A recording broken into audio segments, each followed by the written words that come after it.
Hi, this is Rachel from Ray K Books, and today I'm going to be interviewing Michael Barakiva, right? That's totally right. That's totally right. Totally right. And today we're going to be promoting his debut book, One. Wow!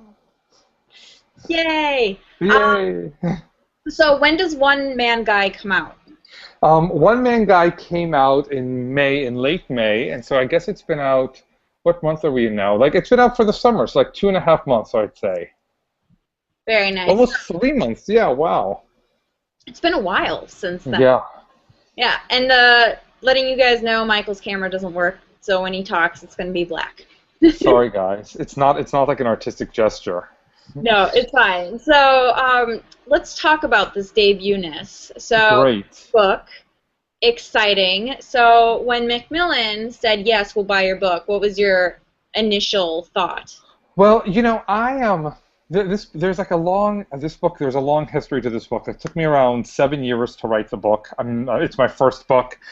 The editor Joy is my ex-girlfriend's best friend from Vassar. We all went to Vassar together, and we were hanging out at this like party, probably like my ex-girlfriend's birthday party or something. And she was like, "Oh, you should write me a gay young adult novel. That genre is really up and coming." And I was like, "Oh, that sounds fun." And I'm a theater director, which means that I'm, unemployed a lot. And I thought, oh, this would be like a good way for me to continue working without the promise of remuneration, which is something that I really liked in my life. So we worked on it for around 2 years, and I think she was at Scholastic at the time, and we tried to sell it, and we were not successful. And then she moved over to Macmillan, and Joy was like, have you thought, this was years later, and I hadn't really written anything since. I had started, there's a new book that I started with two friends of mine. That's sort of a science fiction, fantasy, post-apocalyptic, epic adventure type thing. So we'd started on that, and then Joy gave me a call, and she said, I'm at Macmillan now, and I don't know, have you thought about One Man Guy? It was called The Suburbs Suck then. It was a different title.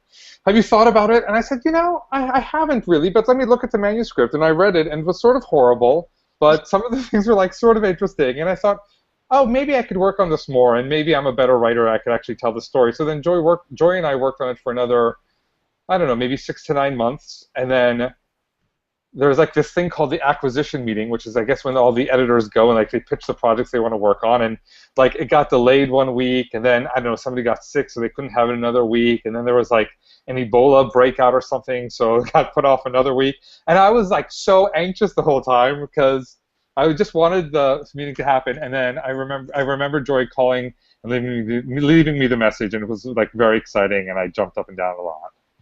That's awesome. So I forgot to ask you, can you please give a synopsis of your book? Oh yeah, sure. Well, the book is about Alec, and he is a 14-year-old Armenian American growing up in central New Jersey, and so the book is it takes place over a summer, and his parents make him do summer school not because he's failed, but because they want him to stay on the honor track, and this is sort of like the worst thing that could possibly happen to him. And he sort of meets this like I don't know, like let's say like a sexy skater boy who like convinces him to do things he's never done before, like cut school and go into New York, and it's sort of like a coming out story, but it's not just a coming out story. And the thing that the readers have really responded to that is really heartening to me is that the Armenian stuff carries as much narrative weight as the gay stuff does, and in some ways the gay stuff is secondary to the Armenian stuff. And I'm really happy that's really resonated with people because I feel like a lot of people don't know about the tragic Armenians' plight, and as a half Armenian, it's very exciting to be able to bring that to light. That's right. Actually, I just realized something. What's that? I rarely interview guys. So there's a guy that I interviewed. His name is Michael. Mm-hmm. We wrote a book, and we were promoting a book about a gay couple. Really? So, yeah. Like, wait a minute, this sounds really familiar. So, yeah, that being said, there's not a lot of books out there about gay couples. So have you gotten any emails or something like that of hatred? No. I mean, I haven't. I have to say, I'm amazed at how wonderfully the book has been received in that way. The worst thing. Let's see, what are the worst things that I've experienced? A friend of mine from college, his mom works at a library, and she really wanted to order the book, and the library was a little bit nervous about ordering a gay young adult novel, but she really fought for it, and then they ordered it, and then they were nervous about putting it in the young adult section, and then she really fought for that too. And she sent me a beautiful picture of the book, like proudly featured in the YA section of her library in Massachusetts. And I don't know, that was like a really heartening story of joy. And there's an Armenian bookstore in LA that's going to host me for a reading in November.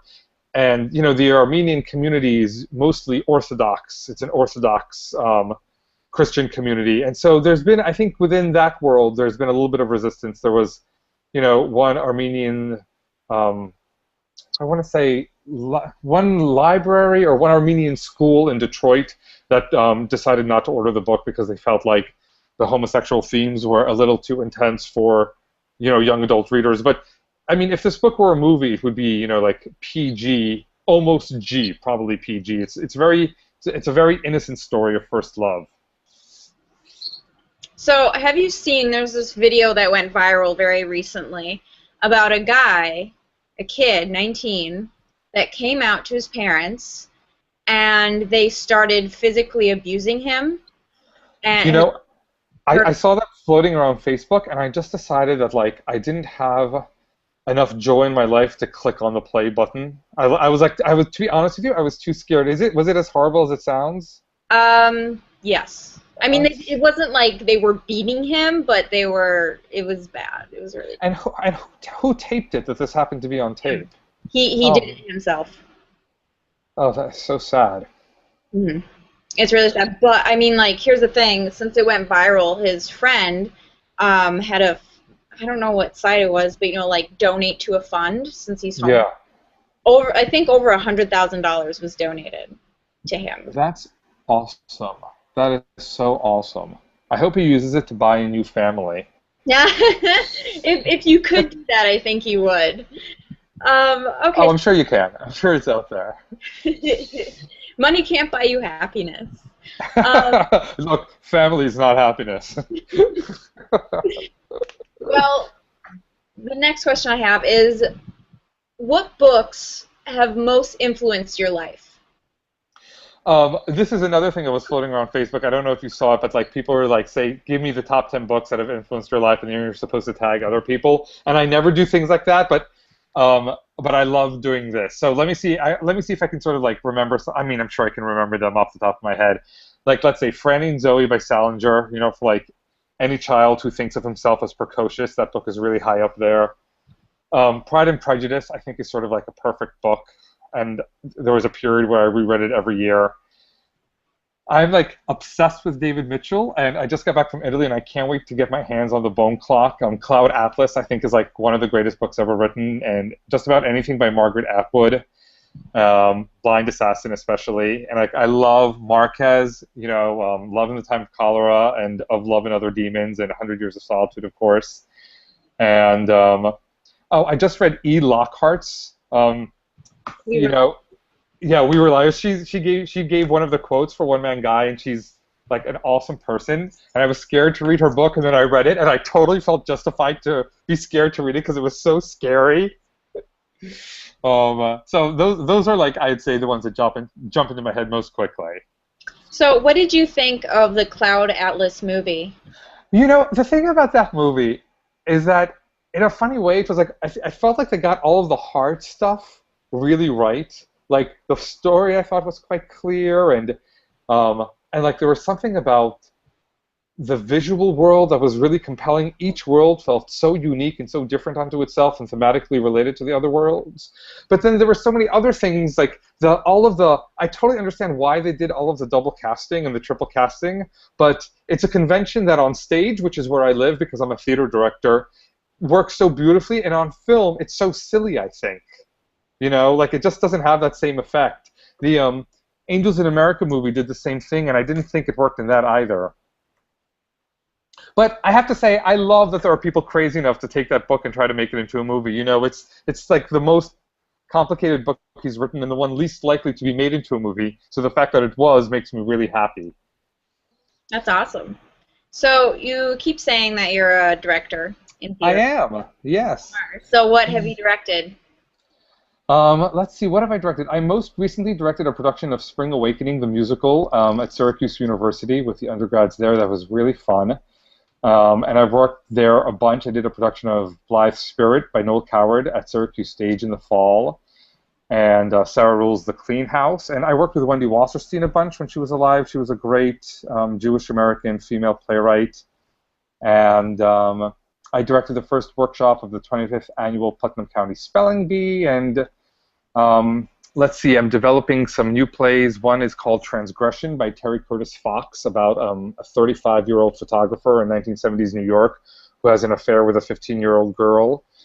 And there's a play by James Christie called Egyptian Song, which is about two twins coming of age in post-World War I Egypt. So, theatrically, I'm sort of all over the place. And I also have a little theater company called Upstart Creatures, and we're adapting Paradise Lost into a musical, and we present plays with food because I love food, and so we sort of do what we hope is a very sophisticated dinner theater. That's a lot of work. So how long have you been doing this? Well, I went to graduate school right out of college. I went to Vassar for my undergrad, and then Juilliard had a 3-year directing program at that time, which is now defunct. But I went there, and then I graduated, and then I've been doing it since then, so 15 years now. Isn't that a long time? 15 years. It's a long time. I know. Well, you're very good at what you do, I guess. From your mouth to God's ears, as they say in the old country.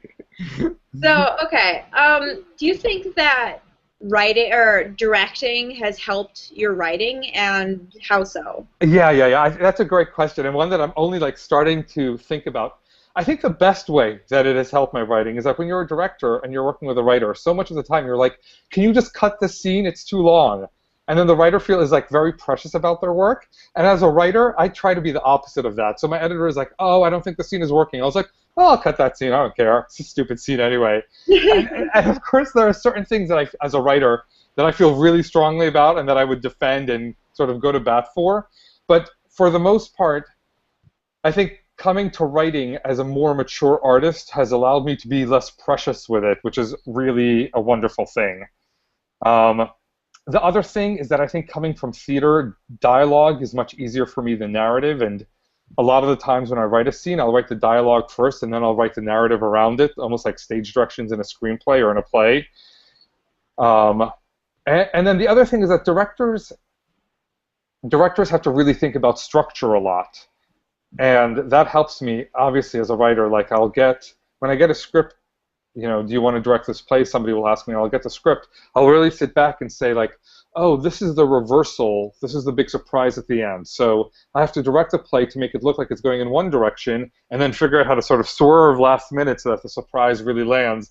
And that helps you as a writer when you try to do the same thing. You think about, oh, what are the other times that has been successful and how do I try to recreate that in my own work? Somebody just joined this call. Who is that? I don't know. But I ejected him. That was weird. That has never happened before. Maybe it was a friend. Oh, you know what I did? I might have put this link on Twitter by accident. Oh, no! Hold on, let me get rid of that. I'm so sorry. No, I didn't do that. Because I'm so stupid about... I don't know anything about technology. Hold on, I'm just going to delete this. Yeah, please do, because people are just going to come into the chat room. I'm so sorry. It's okay. Here we go. Delete tweet.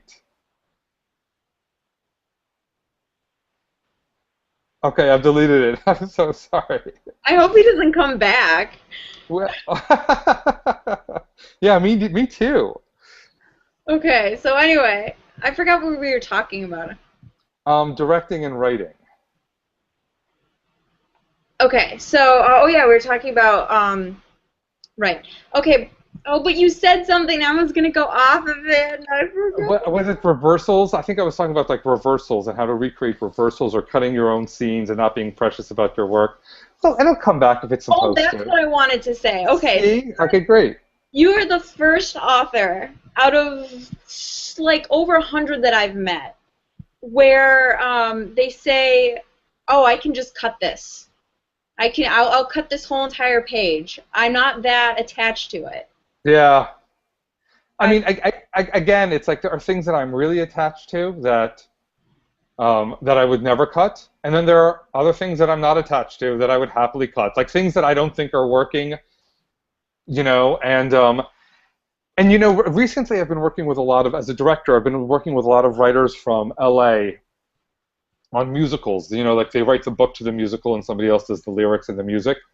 hmm And I have to say, people who work in TV, it's wonderful because they're not precious about their work. They say, we write the script, we get to the set, we're shooting it, and I don't know, we can't afford the scenery, so I have to rewrite the whole scene to take place someplace else. Or I get the note from the producer and I have to redo it. And the trick is to figure out how to defend the important stuff and how to make sure that that lives and how to let go of the rest of the stuff and let it and figure out how it can be as good as possible. And in theater this happens all the time. Like in the 2 or 3 week preview period of a new play, sometimes a writer will discover that an entire scene doesn't work in front of an audience, and they have to throw the scene away and write a new scene, and the actors have to memorize it overnight, and you rehearse it that afternoon, and then you put it in, and you hope for the best. So now we're going to switch gears a little, and we're going to Okay. play a game. Oh, I love games. Good! You'll love this one. It's Great. called Would You Rather? Uh-huh. So for those of you who don't know what Would You Rather is, I would ask Michael here something like, would you rather eat apples or oranges for the rest of your life? He'd have to say either apples or oranges. So, but this is literature edition. Apples. So the first one, oh, I forgot to ask you pre-questions. That's okay. Okay, so tell me if you haven't read this, and then we'll go on to the next one. Would you rather live in the world of Hunger Games or Divergent? Hunger Games, because it's better written. Would you rather fight next to Hermione from Harry Potter, Katniss from the Hunger Games, or Triss from Divergent? Okay, I think I would rather fight next to Hermione because that implies in some way that I too have magic, and casting a spell is all I've been wanting to do in my life. I love that answer. Okay, so third one. Would you rather read a book that is written poorly but has an excellent story, or read one with weak content but is written well? I have to go with the second one because a book that is poorly written gives me stigmata in my eyes. Would you rather, or no, who would you rather have as a child, Harry Potter or Hermione Granger? Hermione, no question. She's awesome and she gets really good grades. Would you rather write novels where all of the characters are women or all men for the rest of your writing career? Oh, this one is really, really tough. God, I would have to go with the women because a lot of the plays that I direct are about women, and even though none of my protagonists have been women, I think I enjoy writing women more. Would you rather only write your books in trilogies or standalones? Trilogies. I think that like plays in ancient Greece were presented in trilogies, and I think that 3 is a really mystical number, and it makes sense to me as a storytelling device. Would you rather write a book without using conjunctions or have every sentence of your book begin with one? I think without, because I like short sentences. Would you rather write a plot twist you hated or write a character you hated?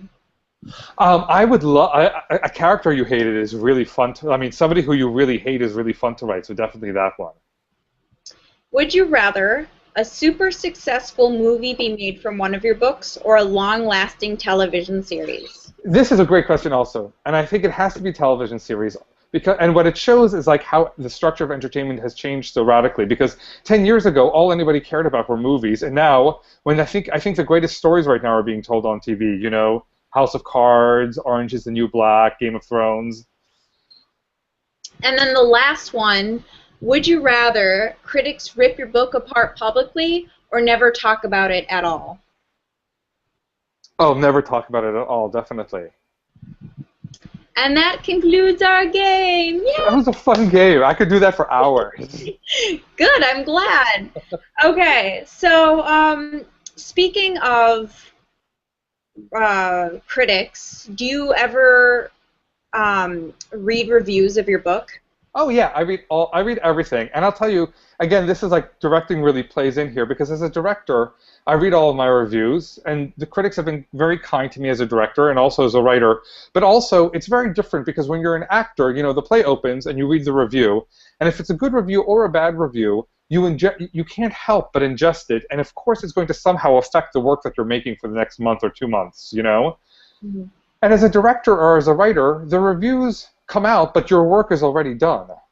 So it's like, you know, people can love the book, which is really nice, or they could not love the book, which is less nice, but it's not like it's actually going to affect the book artistically. So who cares? If you could have been the original author of any book, what would it have been and why? God, that's really hard. Well, here are the things that jump into my mind. The Republic by Plato, because I think it's like, I read it at a young age, and I think it's affected my thoughts about a lot of things. Um, the Lord of the Rings, because it, you know, basically started the fantasy genre that is my favorite pleasure reading genre. Anna Karenina, because it is like, you know, I think epic is really hard to achieve in the novel, and I think the turn of the century Russians are the first people to really figure out how to do it. Those would be my three answers. And if you were stranded on a desert island, which character do you want by your side? I think Jane Austen's Emma. I think she would just like really make me laugh. I think she'd be really funny. She's sort of snarky in a way that I like. You know, like I think the worst thing to do in that situation is to be with somebody who's just like nice. I'd probably kill them and eat them. You want someone funny and intelligent, I see. Yeah, but if not funny and intelligent, then nice and tasty would be my next criteria. Whatever works. Yeah, sure. Imagination. If you want to eat, go for it.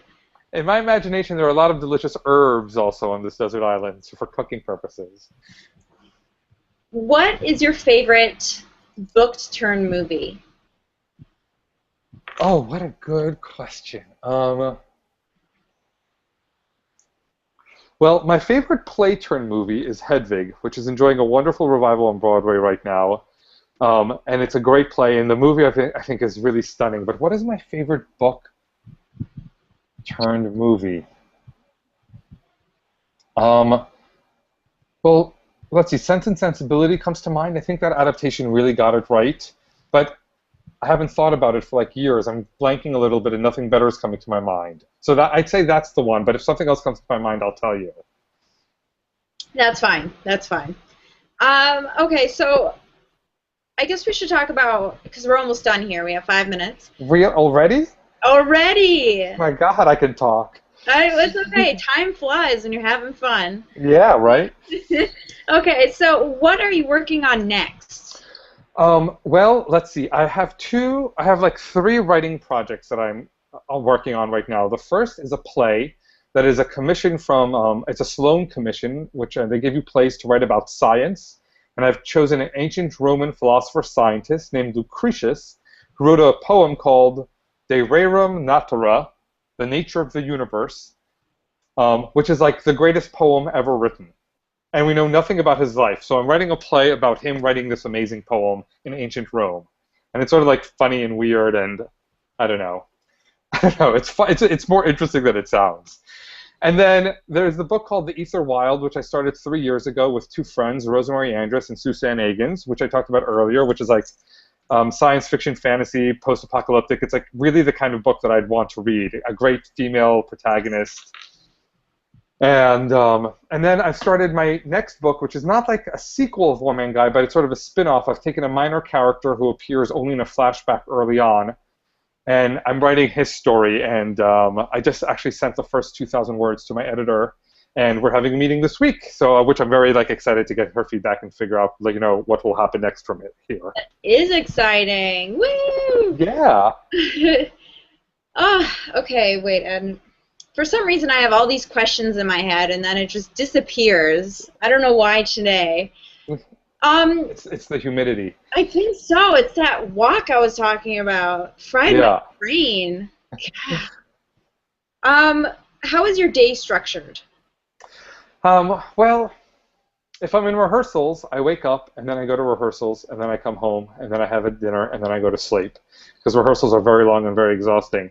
When I'm having like non-rehearsal days, like writing days, if I'm writing like first draft or second draft, I like to wake up early and write really early in the morning. And then maybe I'll take a yoga class and make myself some food or play some video games online. And then I'll take a nap and then I'll do more writing.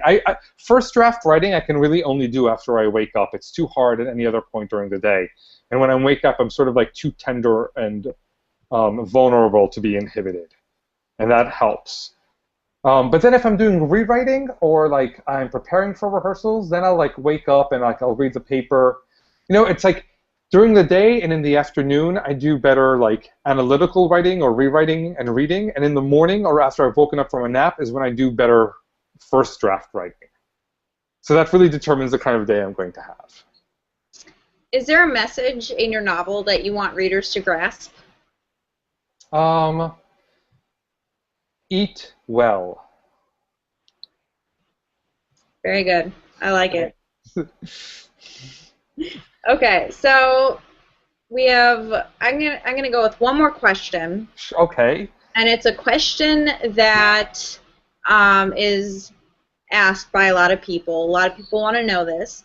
And that is, what is some advice you have for aspiring writers? Well, what are the stories that you have to tell? What are the stories that only you can tell? And write every day. Just write. Write all the time. When you're a director, you wait for a theater to call you because to make a piece of art, you need so much money and so many other collaborators. But when you're a writer, you're the only thing you need to make something, and that's very liberating. And so just make art all the time. Wonderful. And so now we're going to be talking about a giveaway. Yay! Great. Everybody loves giveaways. Giveaway. Michael here is graciously giving 2 copies, signed copies, of One Man Guy. And this is going to be international. Totally. Totally. And in order to win, you'll have to comment. This live chat's going to be a YouTube video. So when it's a YouTube video, comment. And then the second thing, this is optional but extra points, is to follow Michael on Twitter. And if you do follow him, put your username in the comments so I can verify your entry. And this will end next Friday. So you have 7 days. And that's it. Thank you so much, Michael. I had a great time talking with you. Me too. Thank you so much, Rachel. It was really fun. Yes. Bye. Cheers.